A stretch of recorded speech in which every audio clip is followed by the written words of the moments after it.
The weather has started to turn. I can feel it. That's something I've gotten used to as I get older.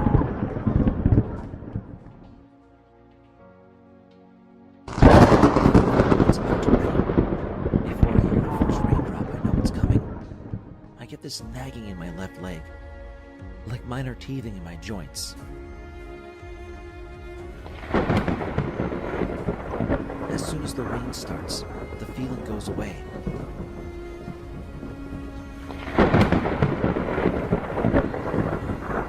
I can feel it now. The sky looms heavy overhead. I know it, but I can't see it. When I was a kid, I thought I could see through things.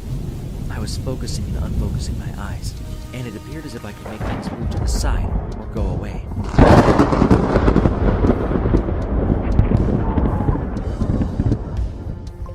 It's funny now.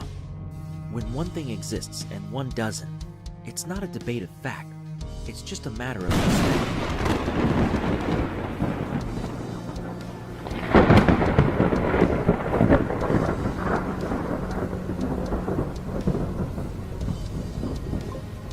This is what I have. Panoramas of my soul laid bare. Pen and paper exposing my innermost feelings and thoughts.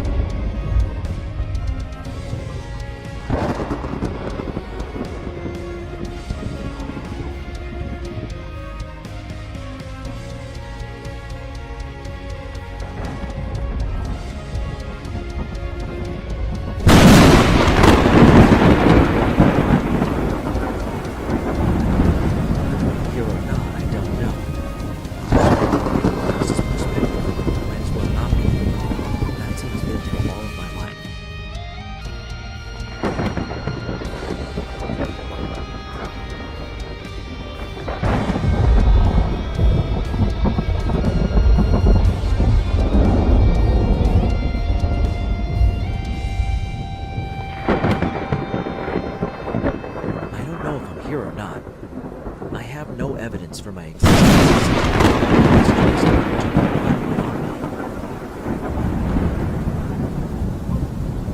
I batter the walls with the anger of my insignificance before collapsing into such severe tears that I crave water like a lost desert nomad.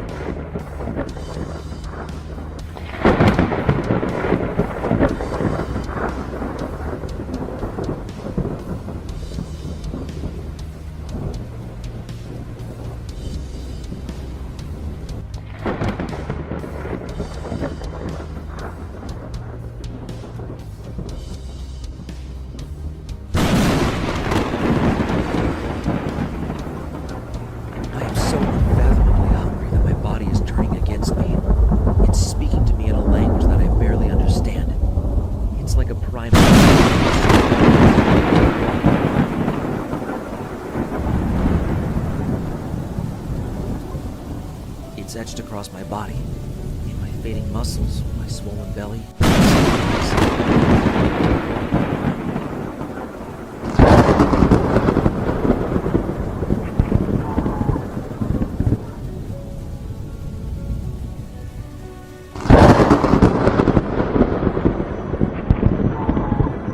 I don't have a mirror, but I can feel each receding piece of skin slowly getting further and further away from the person I once was.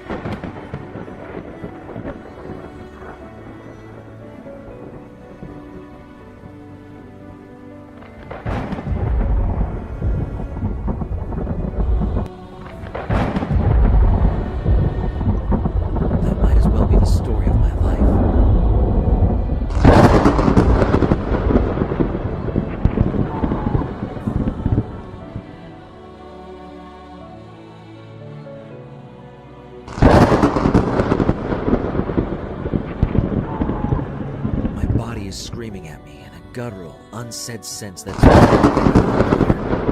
is the muddied water of a crystal pond, the cloudy amber of preservation.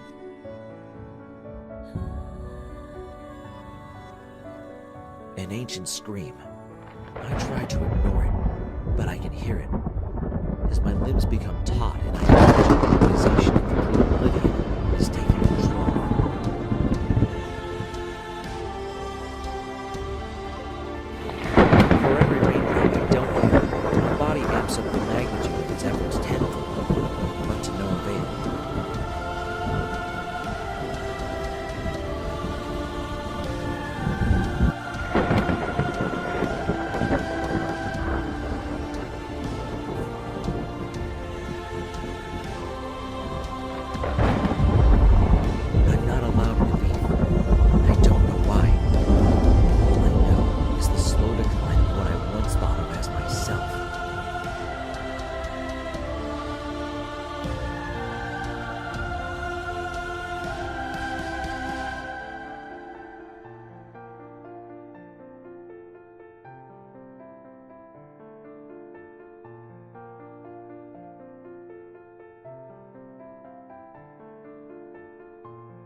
What did you see? I saw a shadow outside my window.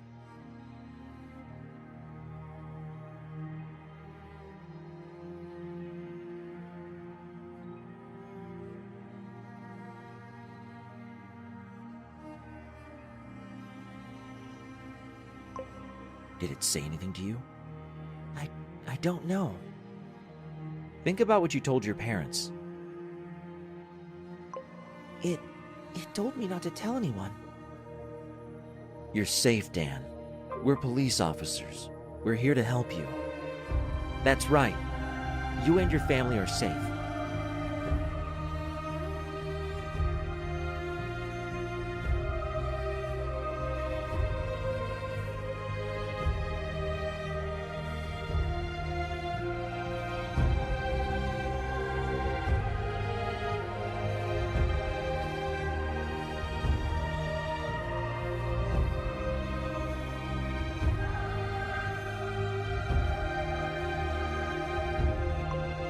Okay, it tapped on my window the other night.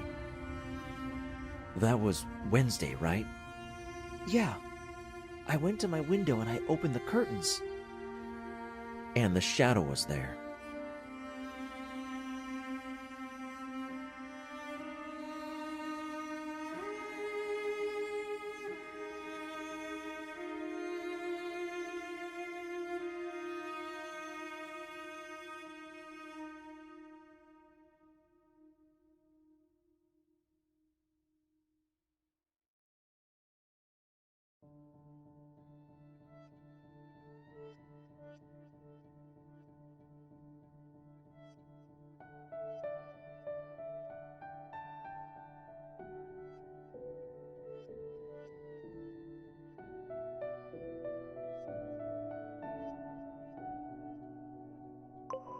Yeah, I couldn't hear it at first.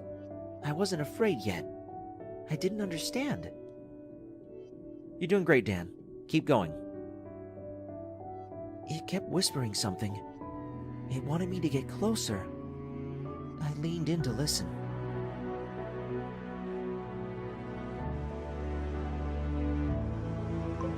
What did it say, Dan? I think it was a man. It kept saying Merry Christmas over and over. Was that all he said? Yeah.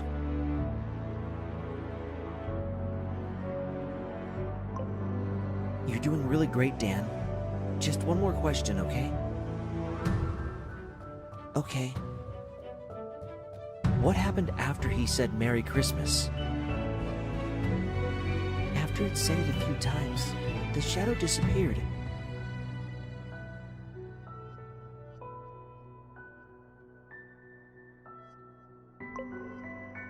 Thank you so much, Dan. Your parents are in the waiting room. Right outside the door is Officer Mako. She'll take you to them. You did really well, Dan. Really well. We're proud of you.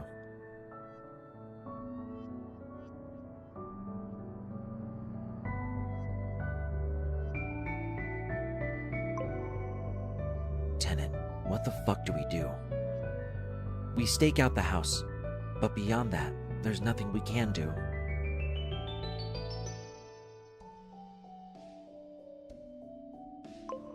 This is the third case, and all you want to do is stake out the house? What do you want from me? The captain wouldn't approve anything else.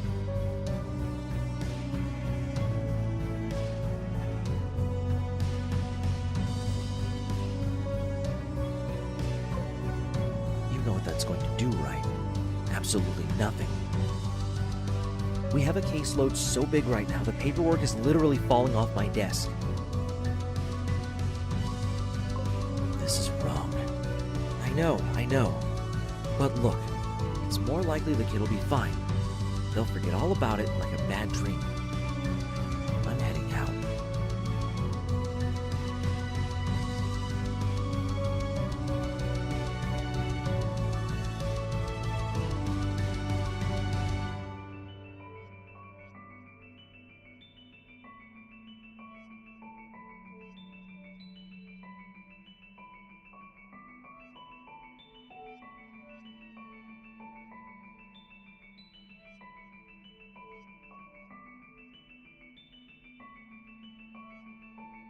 I woke Mom and Dad up really early. They told me to go back to bed. I tried to sleep more, but I couldn't. I was really excited.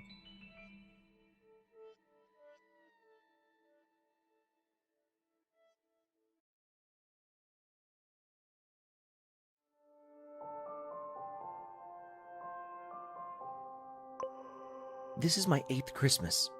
I asked Santa for an RC car like the one I saw on TV. I sent a letter a few weeks ago. I was looking forward to getting it.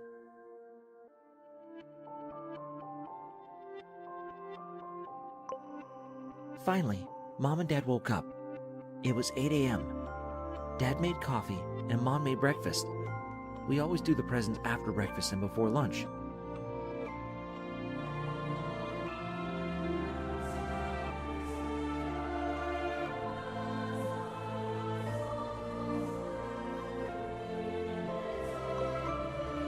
We had bacon, eggs, orange juice, and toast.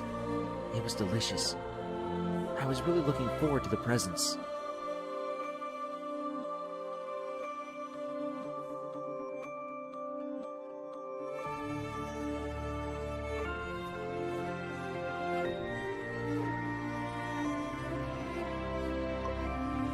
After breakfast, I ran to the tree and picked out the biggest box. I wanted to unwrap it right away, but Mom said to read the label. It said, "To Dan, from Santa."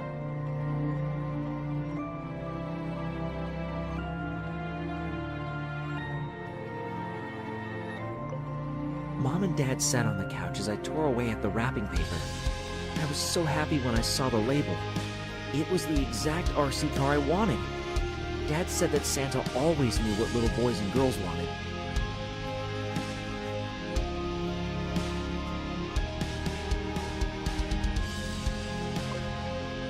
Mom said that was true.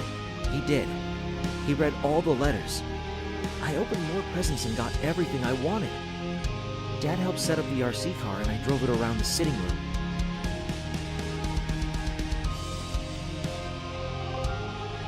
Mom went to get the turkey and ham in the oven.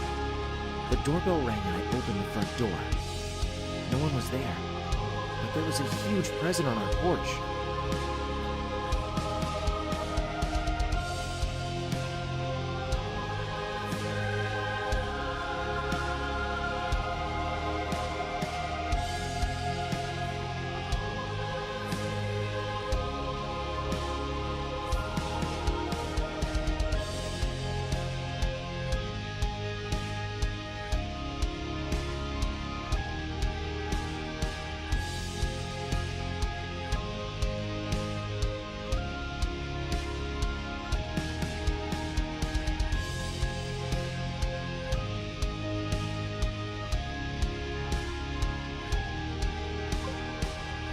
I yelled for Dad to come over and see. Santa left us something big. The box was bigger than me.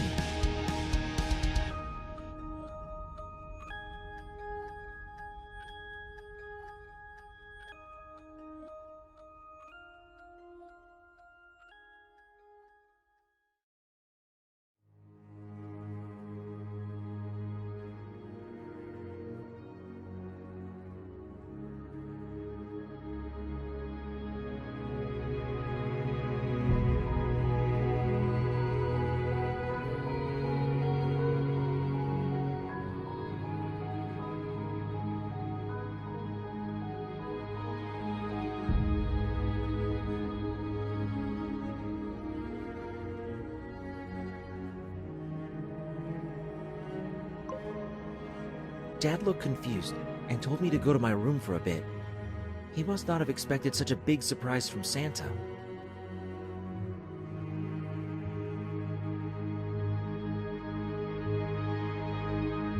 I'm still in my room and I can't wait to see what it is. I'm so excited.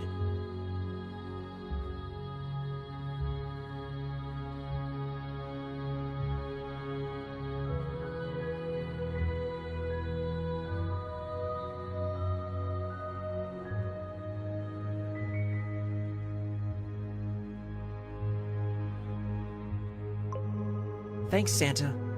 Yours, Dan.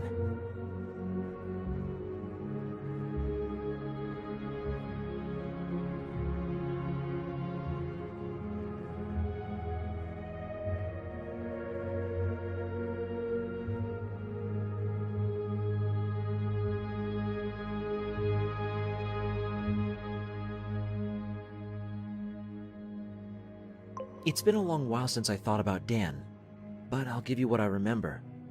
Did something happen to him? I really did wish him the best.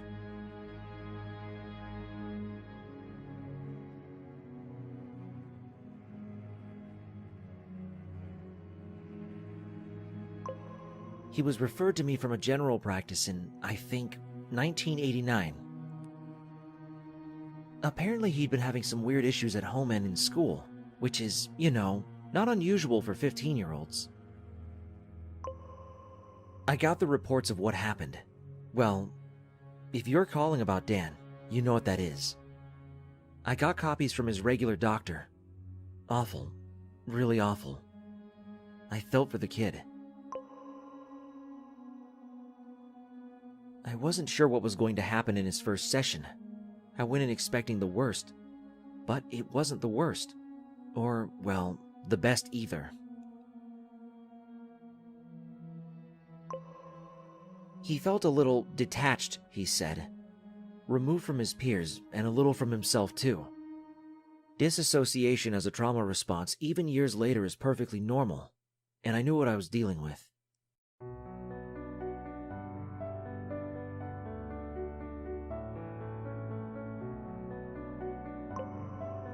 It turns out he'd been suffering from PTSD for years, had practically grown up with it since the incident. His parents thought that it'd go away with time. They were very wrong. This kind of thing needs to be treated ASAP.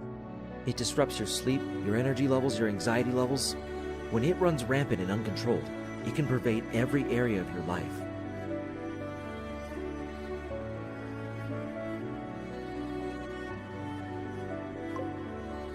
Dan had been living with profound and far-reaching consequences of PTSD for years.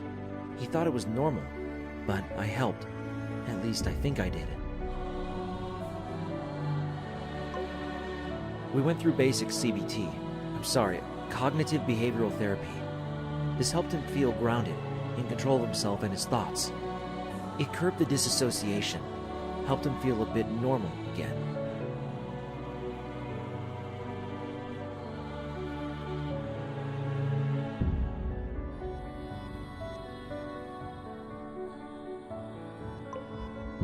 We made progress for nearly a year. Good progress. He told me he made a few friends in school, and he had a better relationship with his parents. He was feeling well. Really well. Then his insurance ran out. It was near Christmas, 1990. His dad lost his job and the family lost their health insurance. I wasn't in my own practice at that time, not like I am now.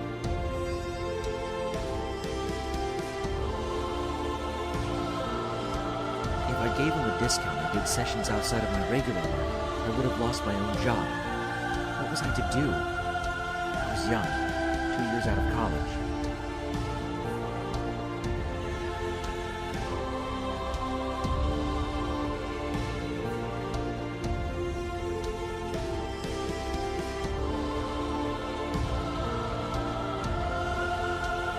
I felt bad. I feared all our progress would be undone. He was heartbroken, until his face went placid, and he whispered something that put a chill down my spine.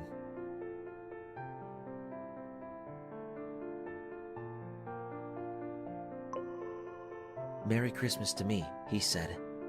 I'll never forget that look on his face. I remembered that bit from the police report.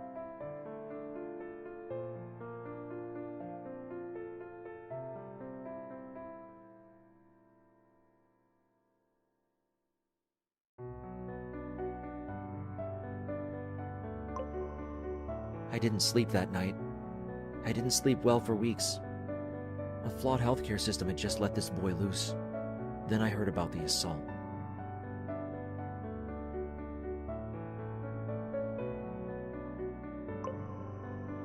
Oh, do you not have that report? He was a minor, if that makes any difference. I may have it on my computer somewhere. We scanned all of the old stuff somewhere in the early 2000s.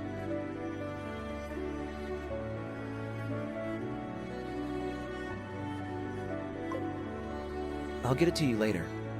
It was 1991 and his parents called me. They wanted my help in court. Dan was in danger of being hospitalized.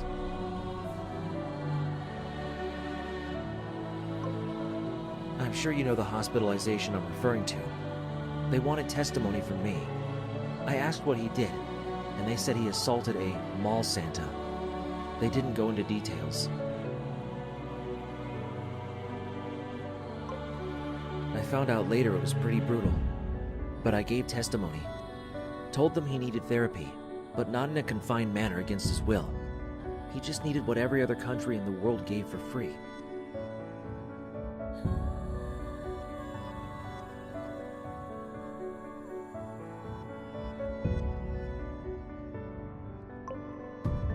He avoided hospitalization and got probation, thank God.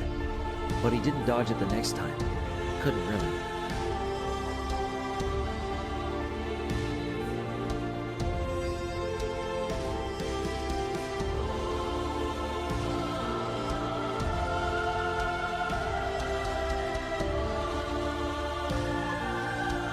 I'm sorry. I got carried away. I have to see a client. If you need anything else, give me another call. Thanks. Bye.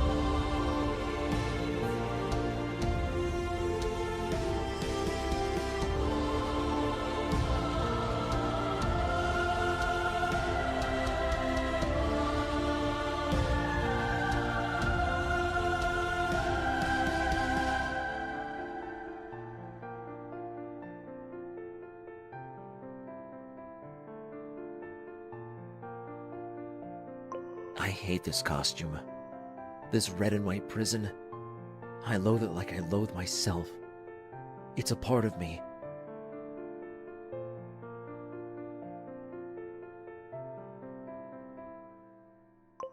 It's all of who I am, and it's nothing at all by the same token. It's everything and inconsequential.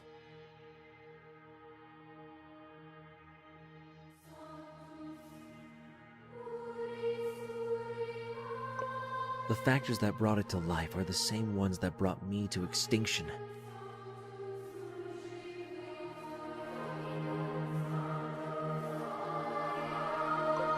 I'll write it on the walls, the ceiling, the floor. Here.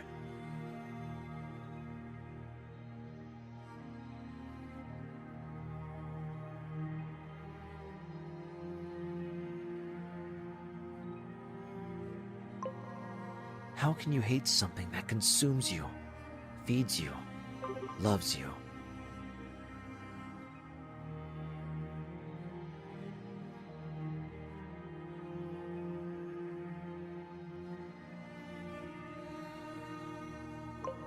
Yet, I hate it and love it by equal measure and won't figure it out. There's no logical conclusion to be had.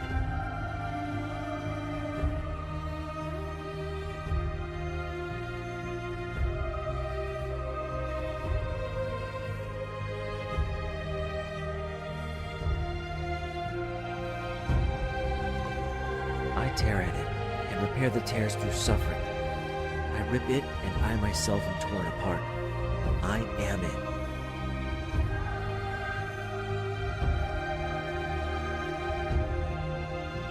It is me.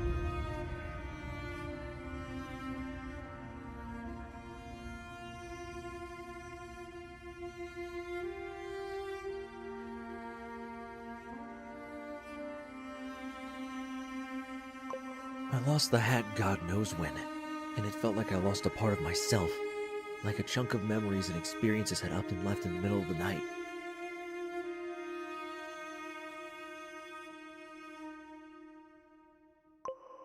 Maybe I deserve to lose the rest, but I can't bear to let it go willingly. I can't take it off. I can never take it off.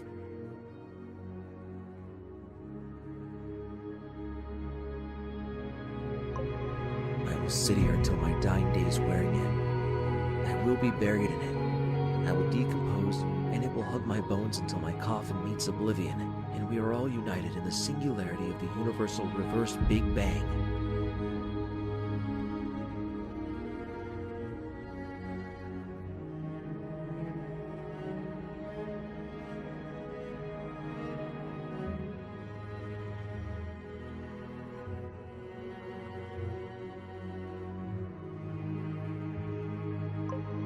Everything is pulled infinitely towards the center point of an unfeeling and timeless universe that has no concept of anything human.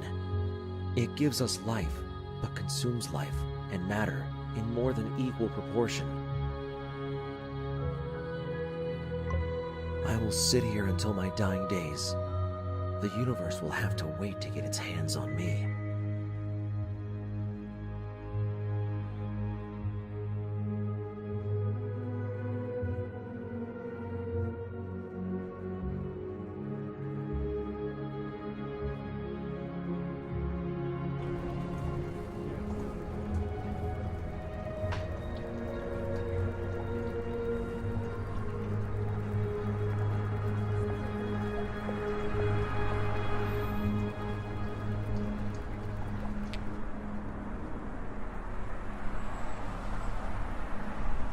Alright, we have had just over half a dozen reports for kidnapping, and double that in potential sightings. Let's go over the basics.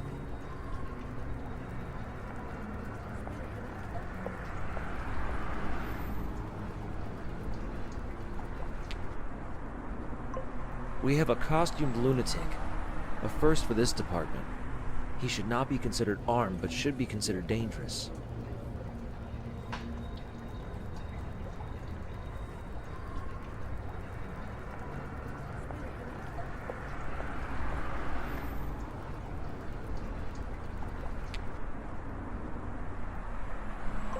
He wears a pristine Santa costume. From what we have gathered, he thinks of himself as the real Santa Claus. He's a bit out of season, but who knows what he's thinking.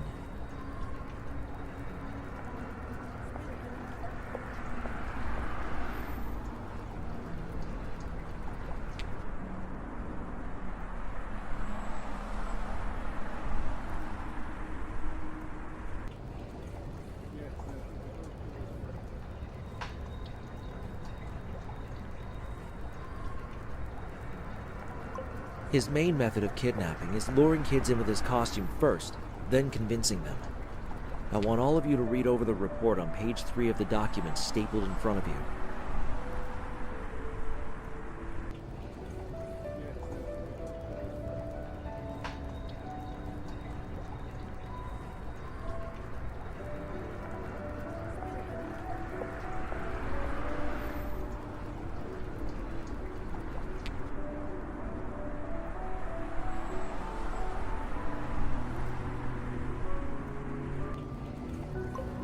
Alan Bailey, 8 years old.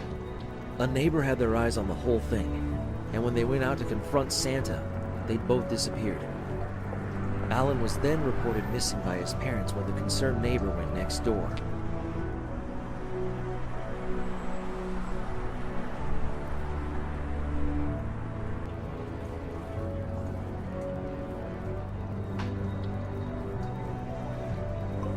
The neighbor said that Santa approached Alan in a vehicle as Alan was coming home from school. The vehicle was a nondescript gray Mercedes van. Potential models, years, and license plate particulars are on page 4.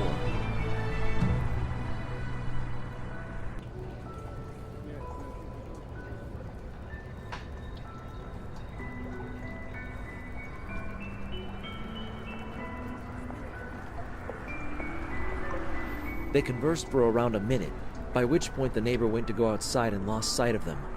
That's all we got from the neighbor.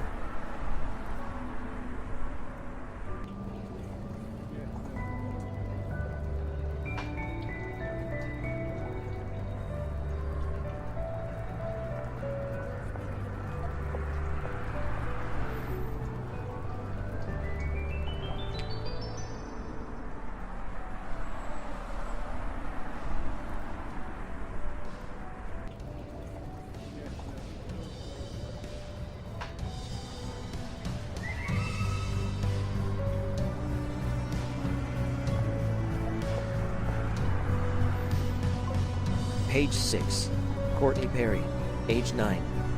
Taken on the 17th of December, 2 days after Alan. This time walking to school. One eyewitness, but they didn't catch anything we haven't covered. The vehicle drove in the opposite direction.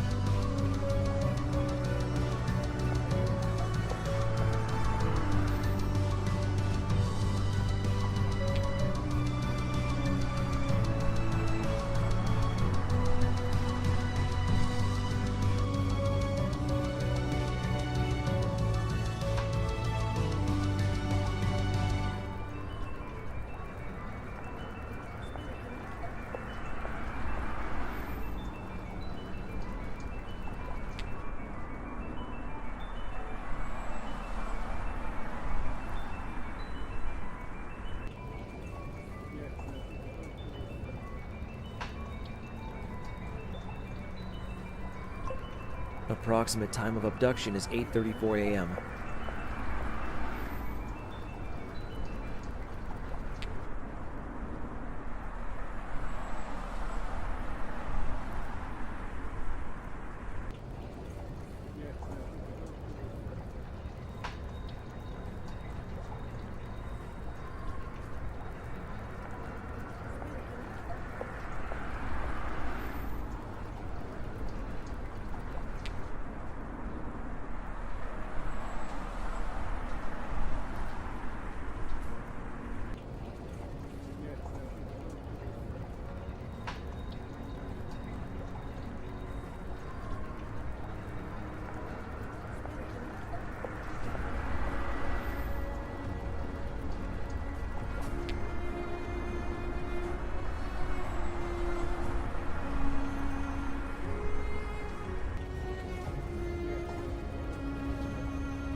Next is Matthew Price. Somehow he was lured out of his home in the middle of the night and disappeared. Early on the 18th, parents went into his room 7 a.m. and he was reported missing around 8 a.m. We have a perpetrator operating at wildly different times in different locations. He uses one vehicle for his crimes.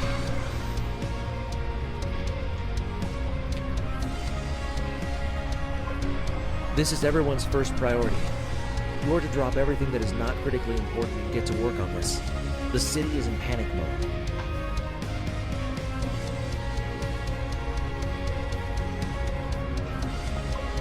The governor is talking about organizing armed escorts for school children using Homeland Security as well as soldiers from nearby military bases.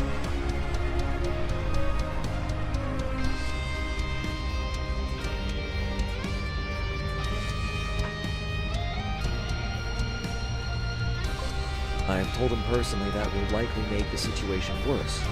Santa here will flee the city and will never see those kids again. We need to work fast. We need to have eyes everywhere. The whole city anxious for us to find these kids alive and get Santa behind bars to face life or the death penalty. I'm counting on you. The city is counting on you. And most importantly, those kids are counting on you.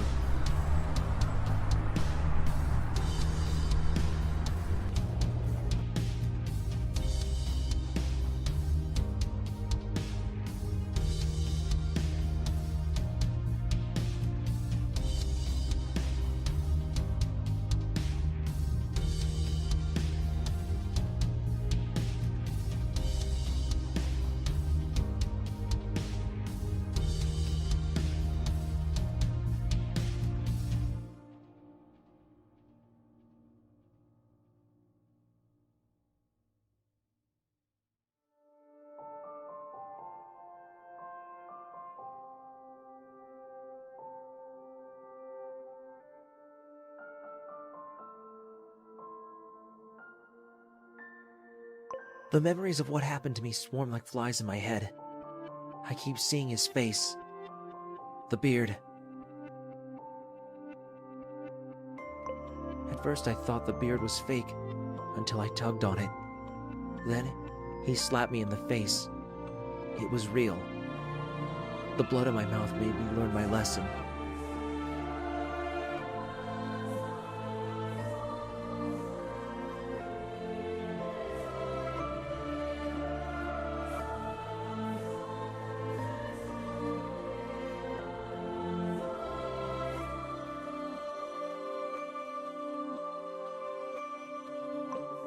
I didn't know where my parents were. Later, I found out they weren't anywhere. Not anymore.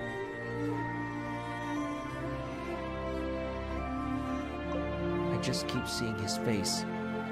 The sunken eyes and the yellow teeth. The grayed facial hair that smelled like stale beer and vomit.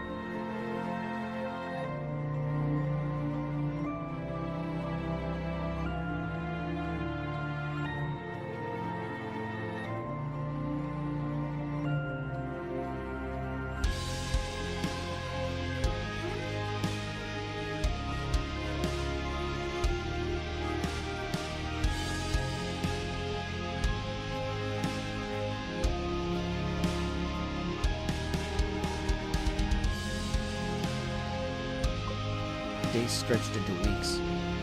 I ate leftovers. I tried not to eat, but eventually, I had to give in. He beat me if I didn't. He kept saying it. Merry Christmas.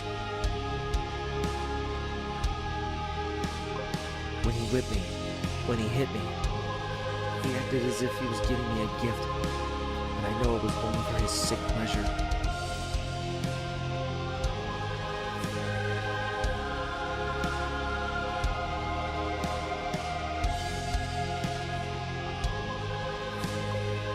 He enjoyed it. Always a smile on his face. Christmas cheer, he'd call it. Christmas fucking cheer.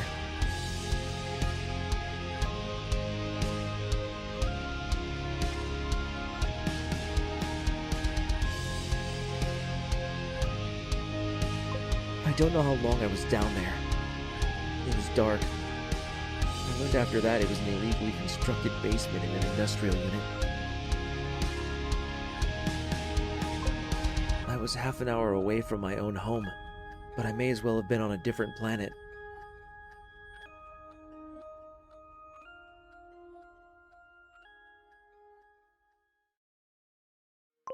I have scars.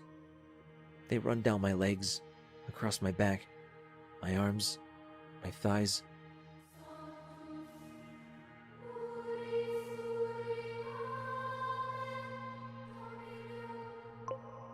I wish I just had physical scars. They ache sometimes, and I see his face.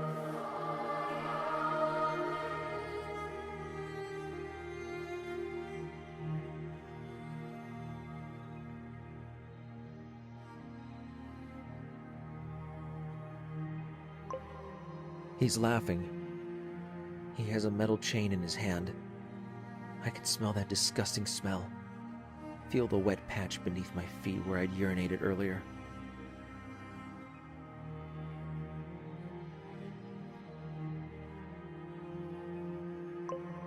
I left part of myself in the basement. The part of me that couldn't cope. Part of me said goodbye, and I've never seen it again.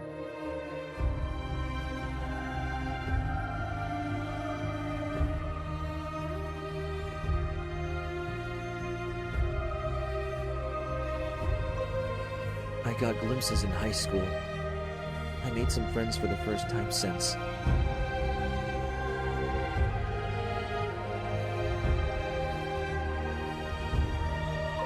Then, my adopted dad lost his job, and I said goodbye again.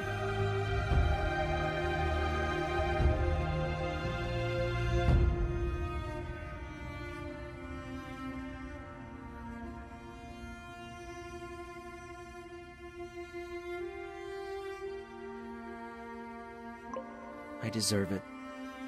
I deserve everything. I know I do. I know that there's no excuse. There's nothing in this world that scares me now, and I am an accepting death incarnate to come into my domain and slay me where I sit or stand.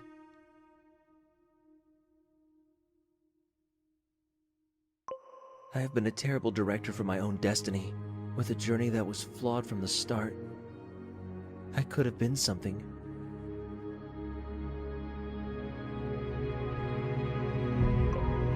Instead, I am this. I am words on a page.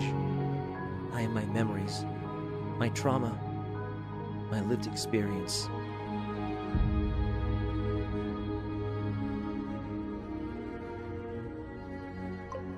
I am this room, and this room is me. I am the ink and this pen.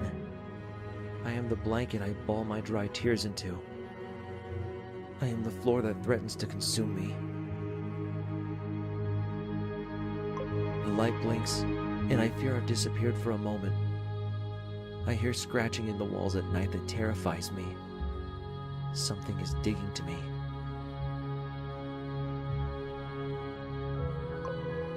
I don't know what they will do when they get here. The sound is getting closer and closer.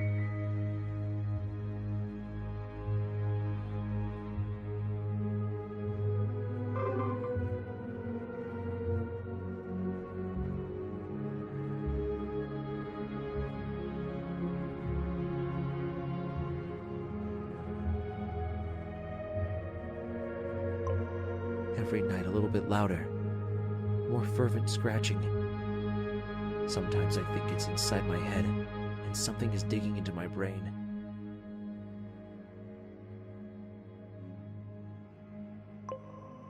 I've plugged my ears with torn cotton from my blanket so that no more of them can get in, and they will starve in my head for what they've done to me. I'm done. I'm waiting for it all to end. They can't dig faster than death will take me. I'll make sure of it. I'll put up barriers and brace my bed against the wall. I keep seeing his face.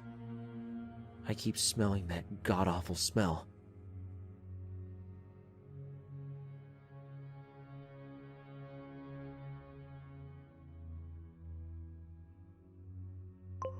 I'm still there in that basement.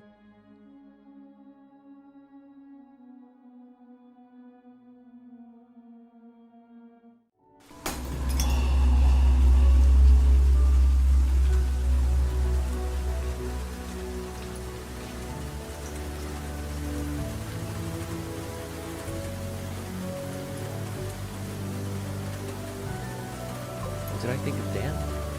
Man, I was glad to see that guy go. What did you say? It was a few months ago? It's felt like days. So much less stress without him around. We were always walking on eggshells.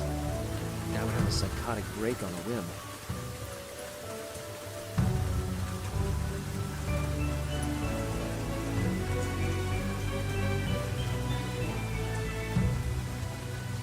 Wrong breakfast, someone rings a bell, he's gone.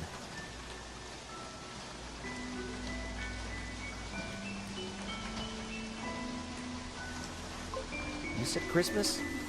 How was he at Christmas? I'll never forget.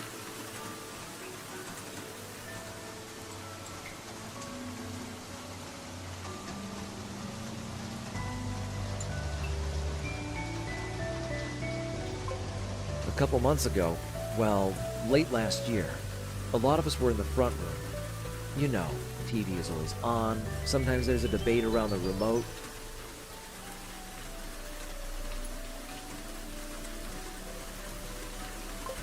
Normal stuff. Except it's the end of November. Halloween is well and truly over, and you know how after that they jump to Christmas as soon as they can.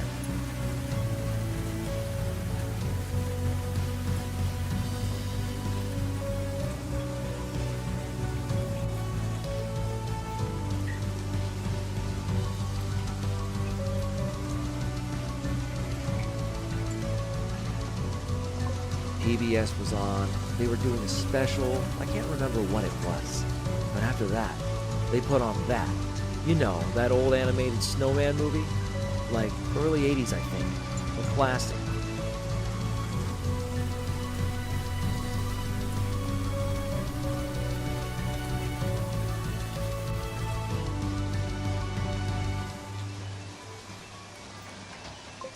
I'm walking in the air. That's the one. I noticed him in the corner. He's looking all weird.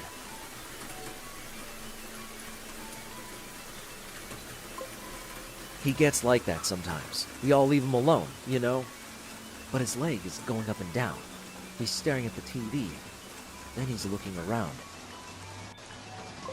I got a little scared. But nothing had happened yet. Some of us were singing along to the songs we know. Get a little Christmas cheer going.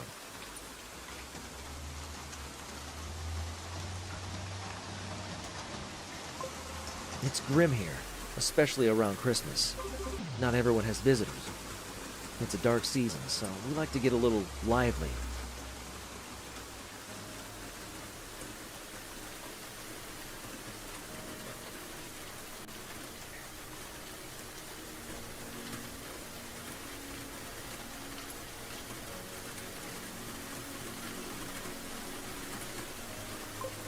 Dan, though, he got this dark look on his face.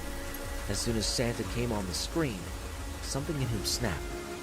He got up out of his chair.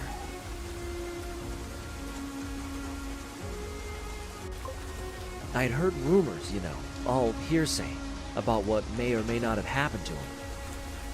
I don't like to dwell in rumors, but if one bit of it's true. Man, that'd fuck me up too. That'd fuck anyone up.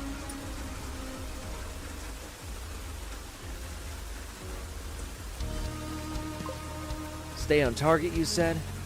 Right. Well, I'll be specific. Jason, was looking at him.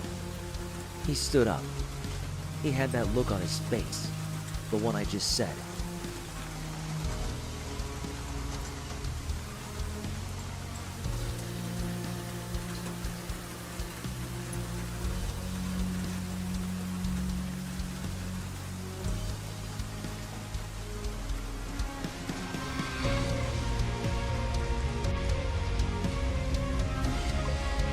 He doesn't yell, but there's a sinister element to his voice. He says or grumbles or growls whatever. Give me the remote. I think Emily had it. Emily. She's got the tics and the learning disability. She's a sweetheart, but she's glowing when Santa came on.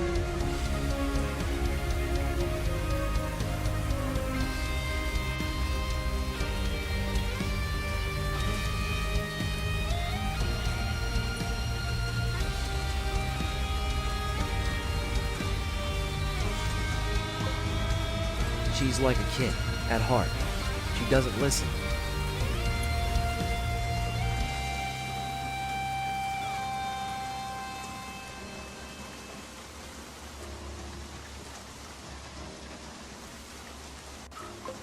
He repeats it. Give me the remote. I notice he spots it in Emily's hands. Before anybody can move, well...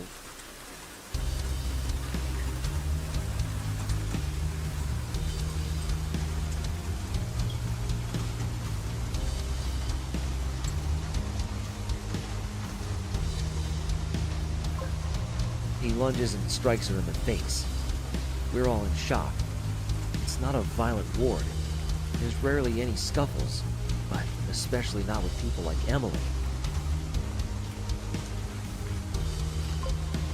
He smashes her in the face a couple times, and a couple of us guys who were there, I think me, Jordan, Connor, we get up and try to get Dan off her.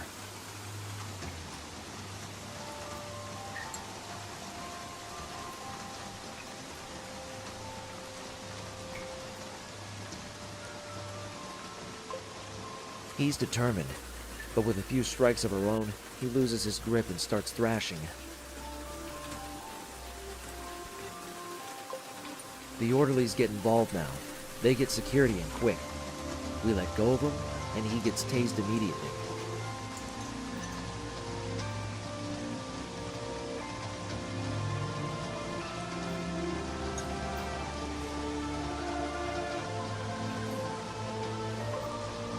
Doesn't stop him right away. He stumbles over to the TV and kicks in the screen with his foot. The screen glass punctures his foot, and now he's bleeding everywhere.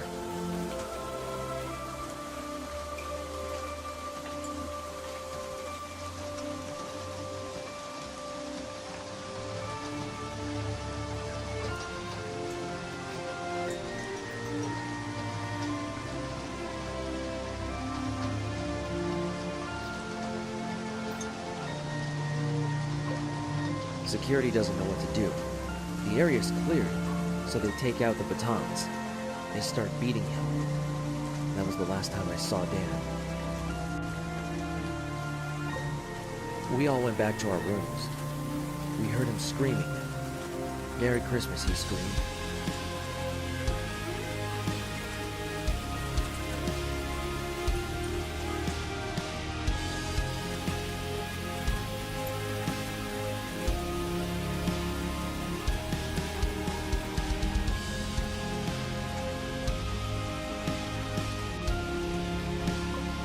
I never saw him again. Last I heard, he went into the violent offenders ward. He didn't come out for a long, long time.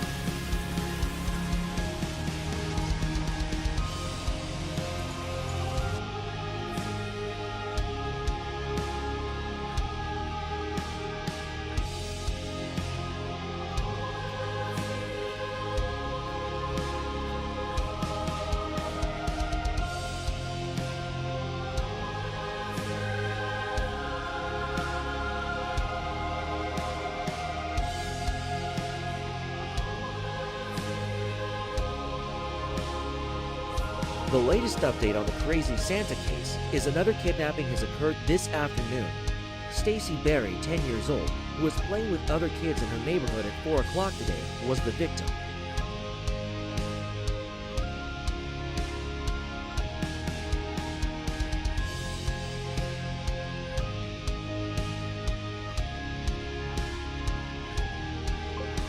This marks the 7th kidnapping in the last 2 weeks.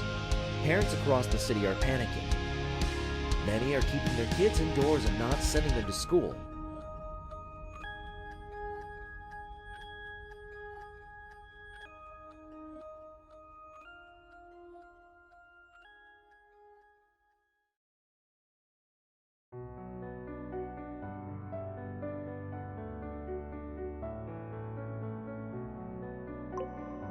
Others are forming neighborhood watch schemes and installing cameras wherever they can. A lot of people are doing their part to keep themselves and their children safe.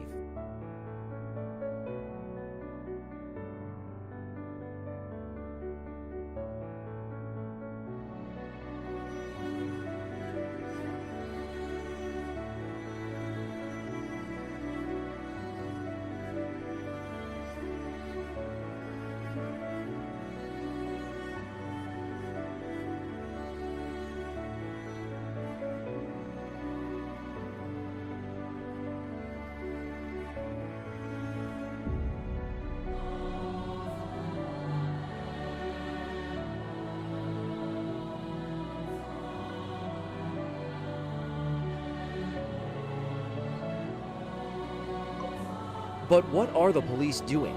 How can a costumed lunatic abduct 7 children, some in broad daylight, and get away with it?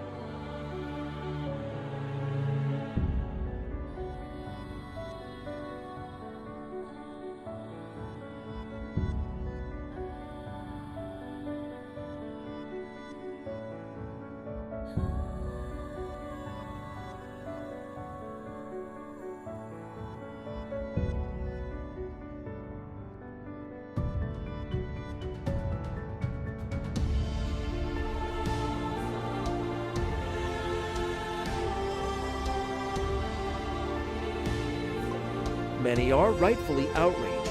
In the age of technological surveillance, the perpetrator has managed to remain at large for over 2 weeks. Who knows if these kids are even alive?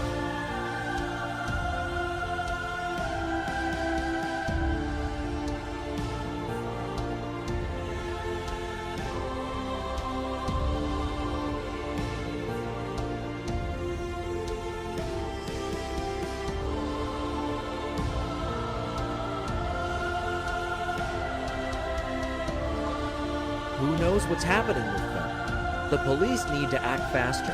They need to have better response times. They need to find this guy before another parent loses their child.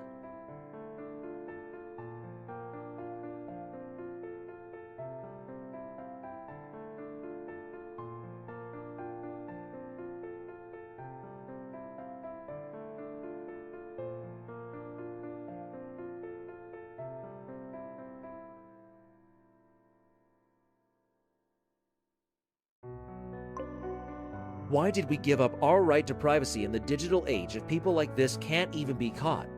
The police have access to our phones, our computers, our CCTV cameras.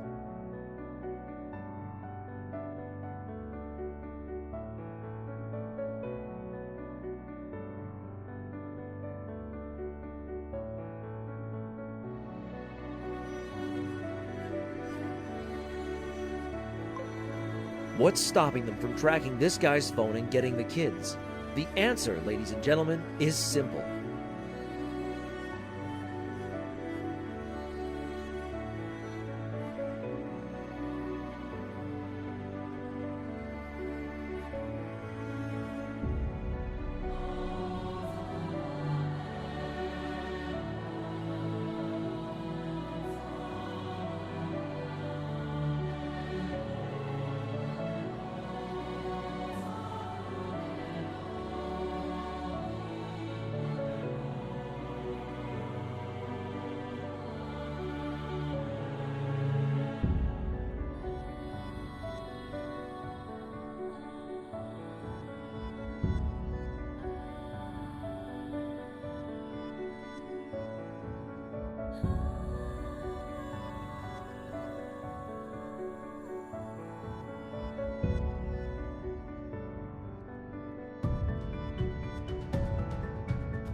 It's typical incompetence.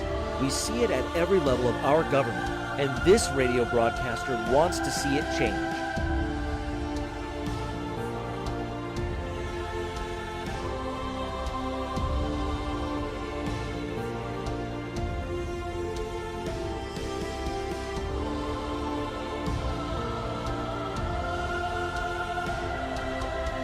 God be with those kids. God be with those parents.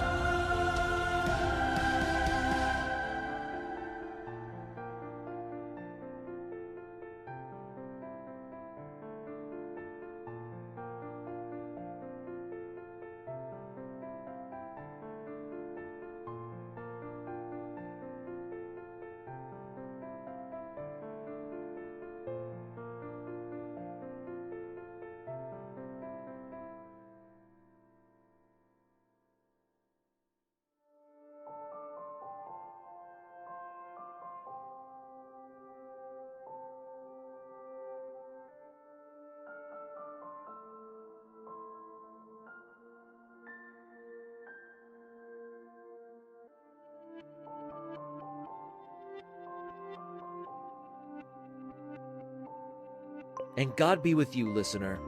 Good night.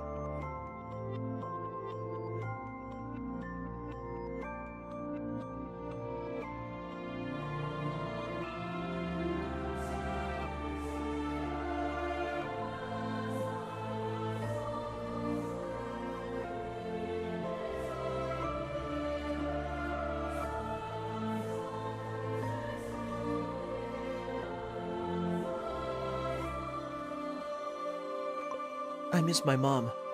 Santa, the real Santa, if you get this, please pick me up and bring me home.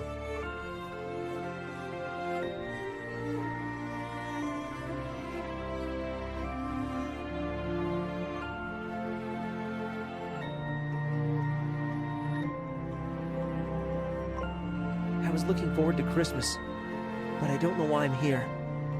We're all hungry. Santa, it's cold. I think we're in the North Pole. I don't know. I made friends with Alan.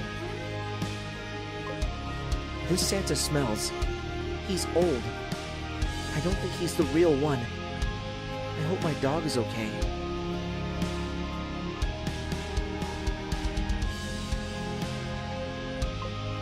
Stacy gave me some of her food. I was very hungry. My stomach hurt. She is very nice. She's like a big sister.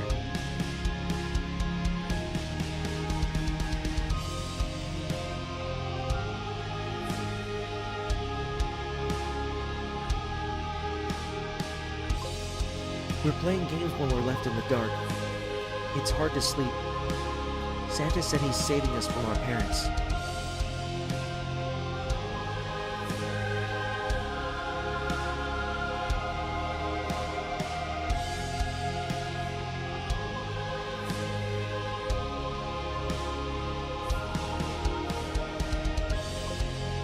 I don't believe him. I want to go home. I want to see my parents and go to school.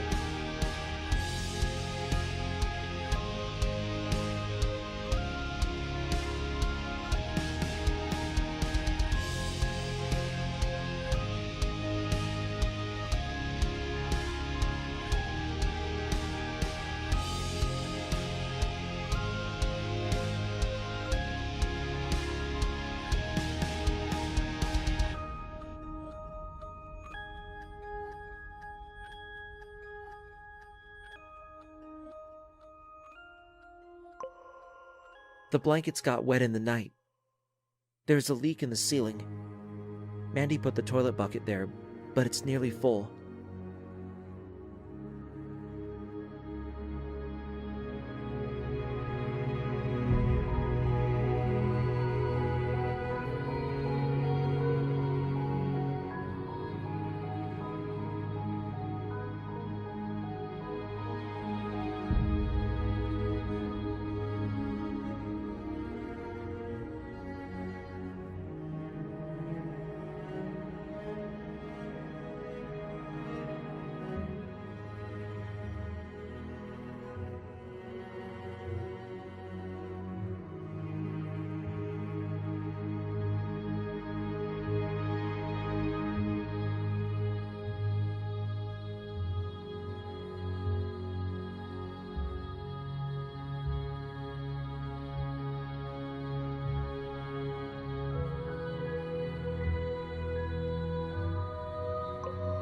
Santa put on a show and juggled for us, but I started crying because I want to go home.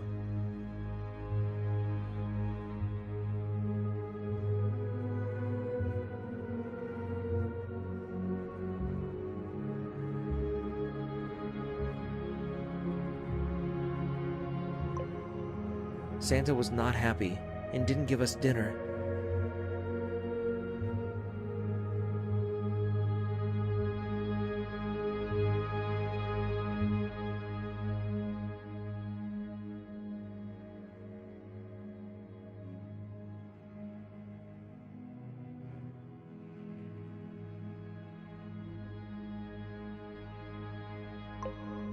Santa gave us a TV and put on Christmas movies and told us how evil our parents were. I think he's a bad man. He's obviously not the real Santa. We're watching more movies tonight.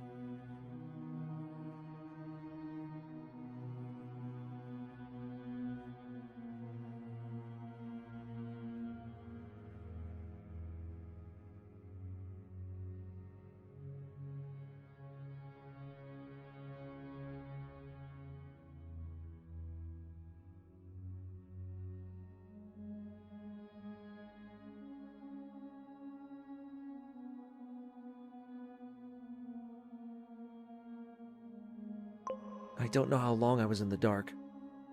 I was isolated from everything. I kept seeing his face in the darkness and hearing him.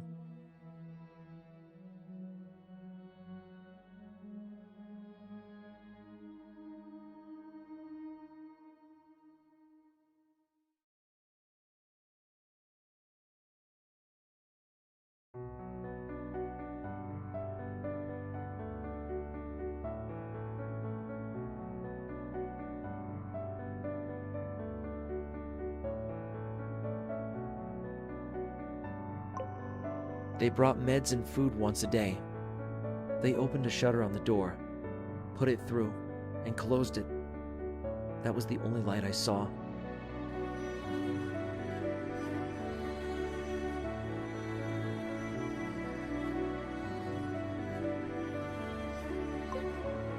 I refused to take my meds for the first week.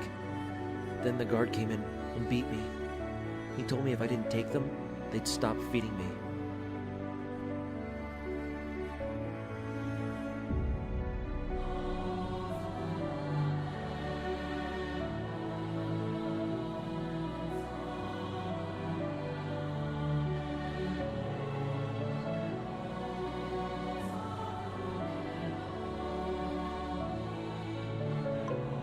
I started taking the meds. I felt fuzzy. I didn't feel right. I got constipated. The guard said that was normal.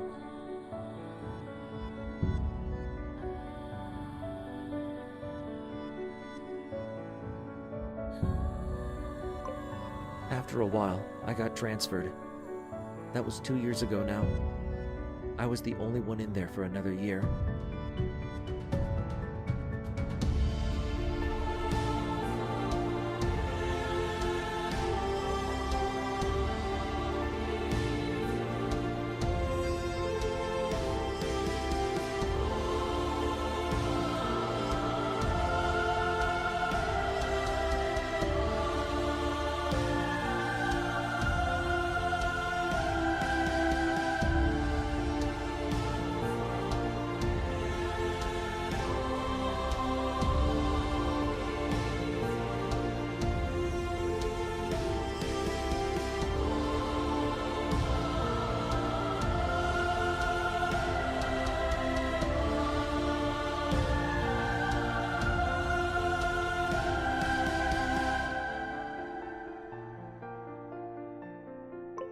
It took a while to get used to the light.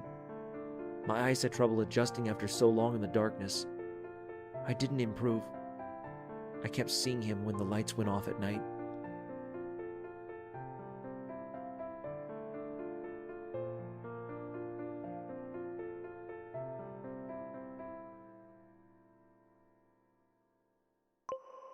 I kept hearing his voice in my dreams, and even when I was awake.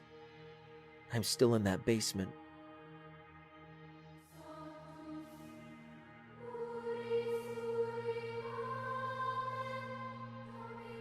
I can't get out, but I got out of that facility. They were just like him. They beat me, forced me to eat, forced me to take medication. I didn't want any of it.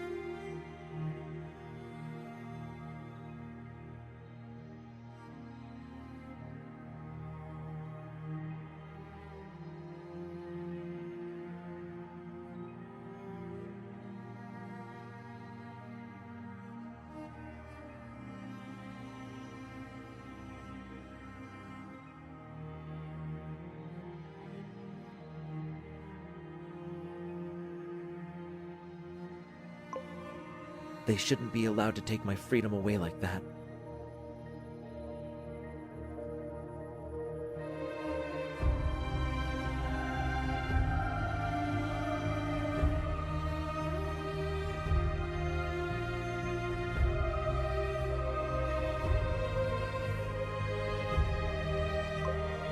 They were just like him. There's no difference. I didn't ask to be in there.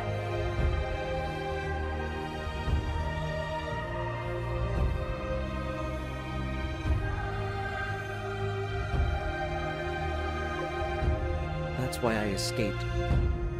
I know I hurt people on the way out. I know that.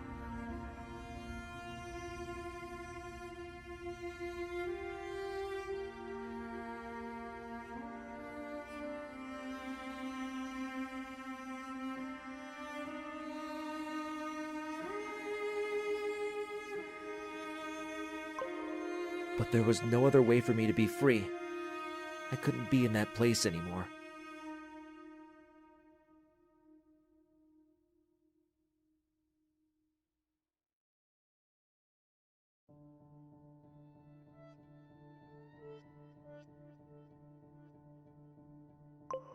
I couldn't be in the dark.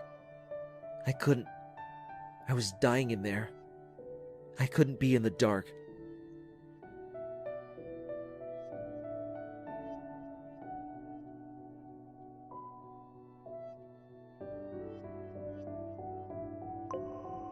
I sleep on the cement floor of a random empty unit I found. I use newspaper for blankets. I eat canned food that I find or steal.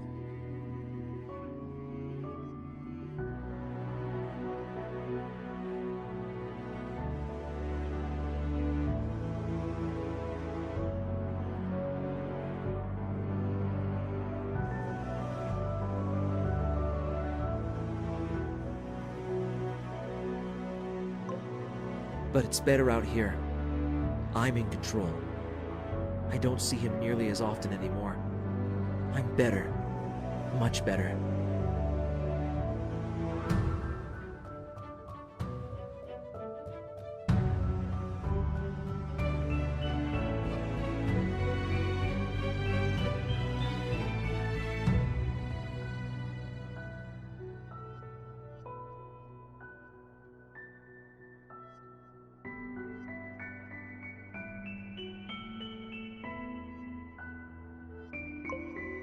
It's not easy, but I'm not there anymore. That's all that matters.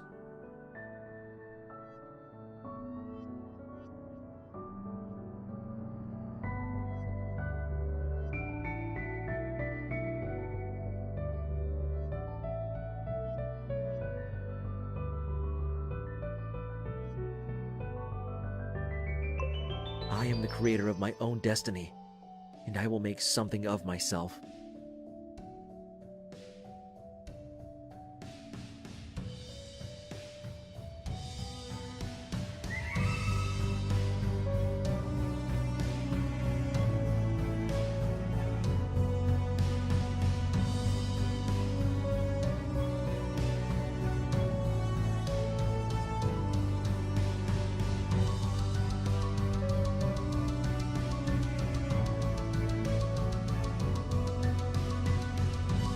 I'm still in the basement.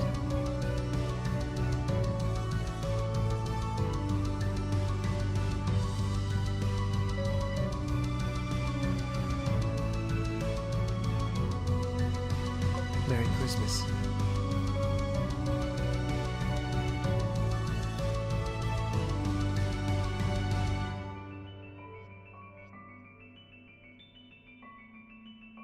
I'm still in the basement.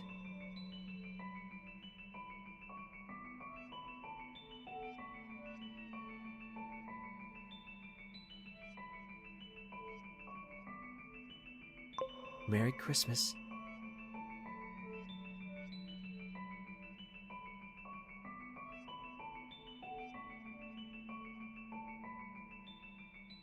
I'm still in the basement.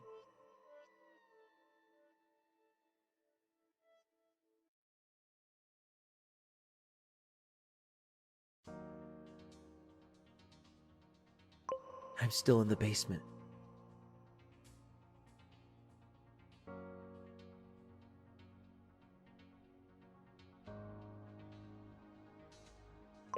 Get me out.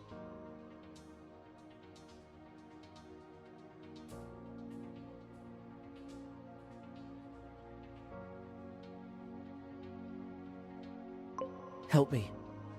I'm hurt. I'm afraid. I'm alone.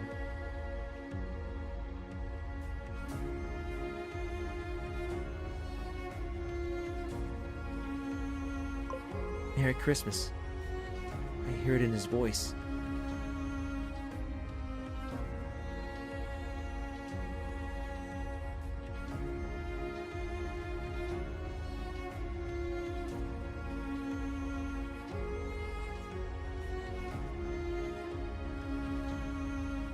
I feel it with the whip. I'm still in the basement.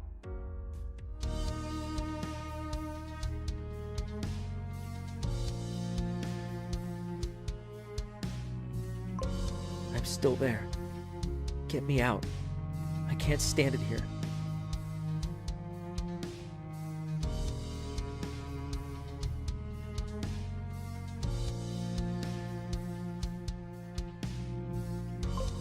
Merry Christmas. It's the holiday season. It's Santa.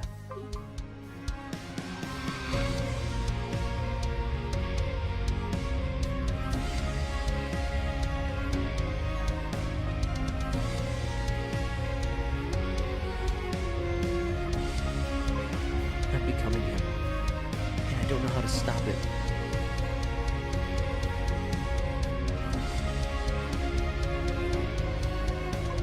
He's in my head. He's in my head. He's in my head. And I can't get him out.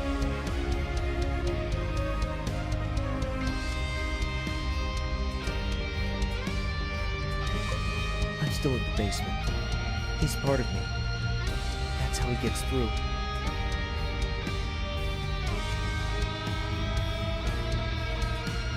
He gets through to me when I'm in there.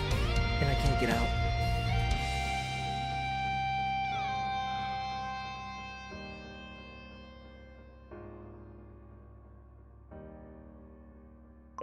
I'm still in the basement. Merry Christmas. I can't get out.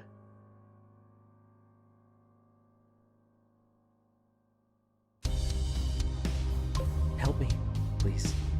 I'm begging you. Get him out of my head.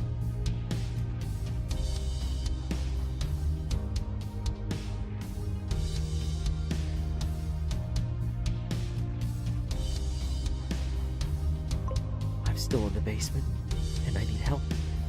Please, get me out.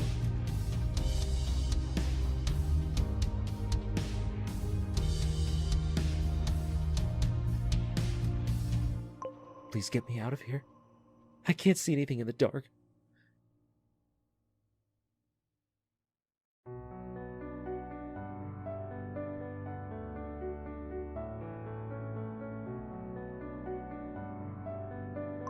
All I can hear is Merry Christmas. And I can't leave. And I'm hurt. And I'm so alone. I'm still in the basement.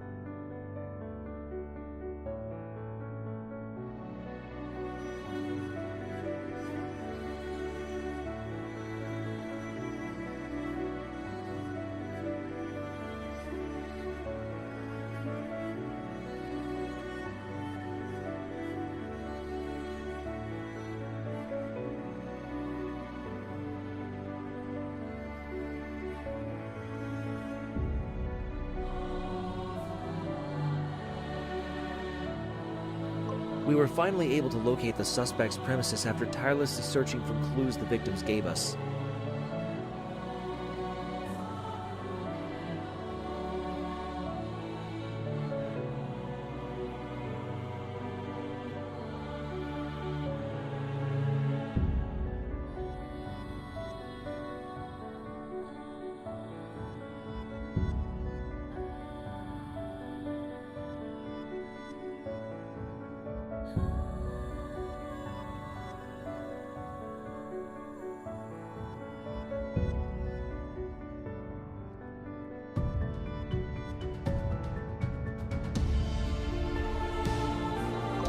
Thankfully, none of the children were harmed, but they were in such a panicked state that they didn't remember the building very well.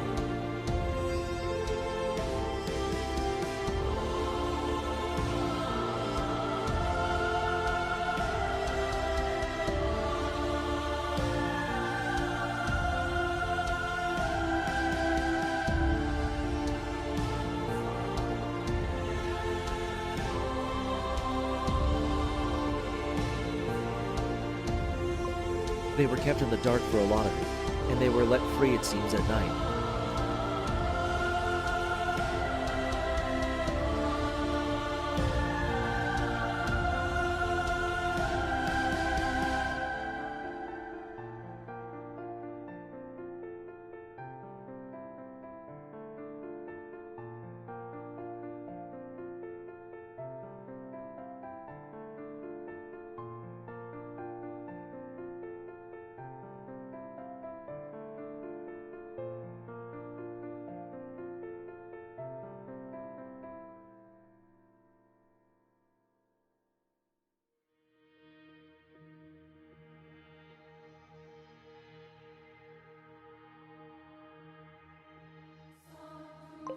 We entered the premises, weapons drawn.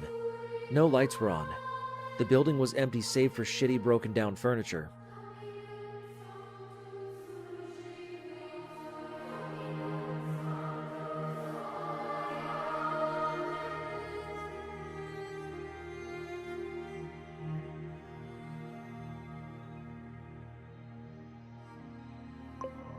There was a smell we couldn't locate, something foul. It didn't lead us to the source, but it led us to a trap door. A metal ladder with rusty rungs lay past the opening.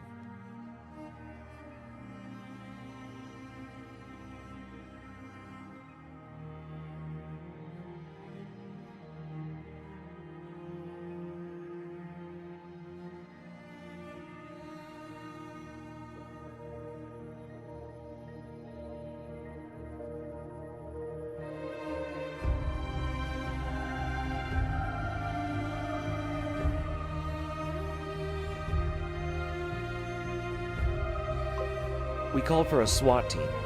We didn't have any resources to deal with what may be down there. I went at the back of them.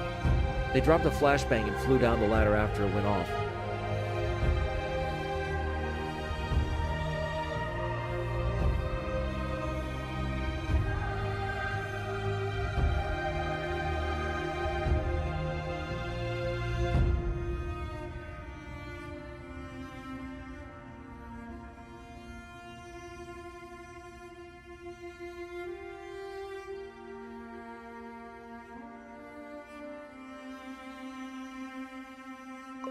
They're cowboys, all right.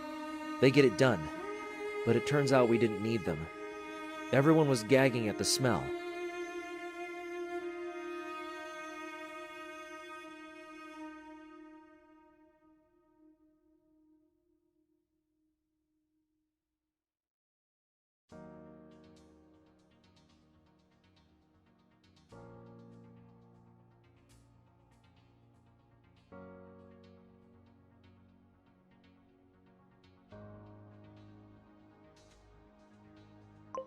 We found the room the kids were kept in.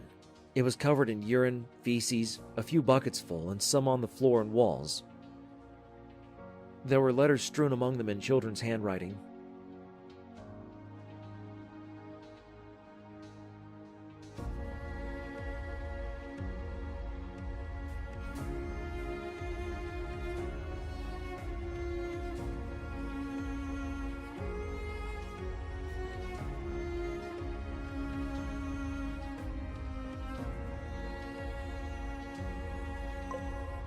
A TV lay in one corner of the main room, but on the opposite end a heavy-set locked door. Thankfully, the SWAT team had their breach gear in the van outside, and a few of them went to fetch it.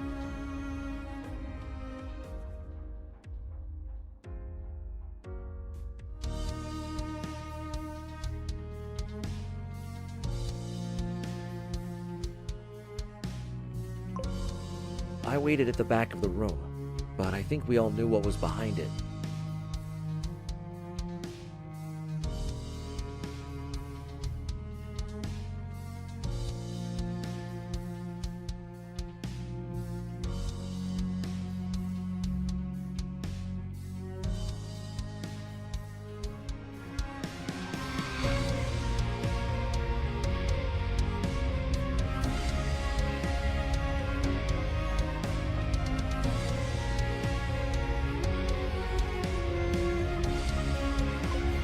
They brought the angle grinder to the door.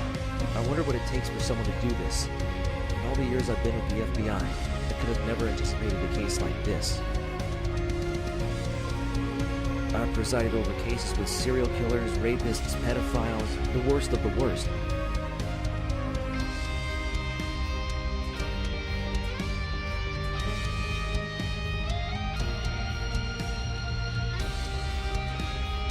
But the children were released. Physically unharmed except for malnutrition, just scarred for life. And then the door opened.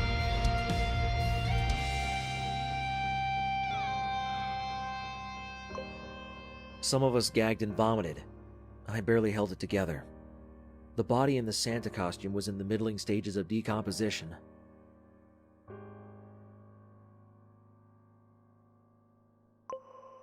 He was surrounded by pages and pages of writings. I didn't get a glimpse until they entered evidence. I let the forensics team do its job, and I went home to wait for the all clear.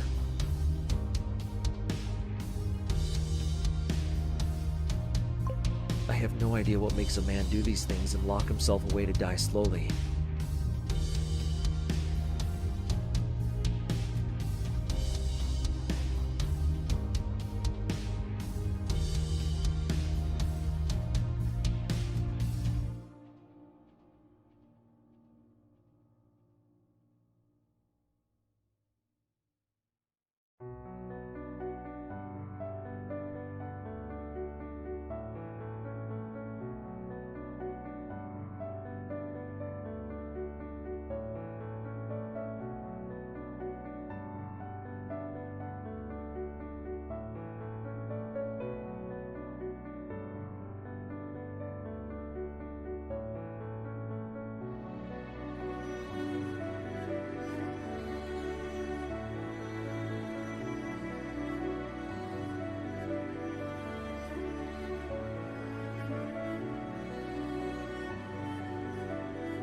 I don't think I'll ever know.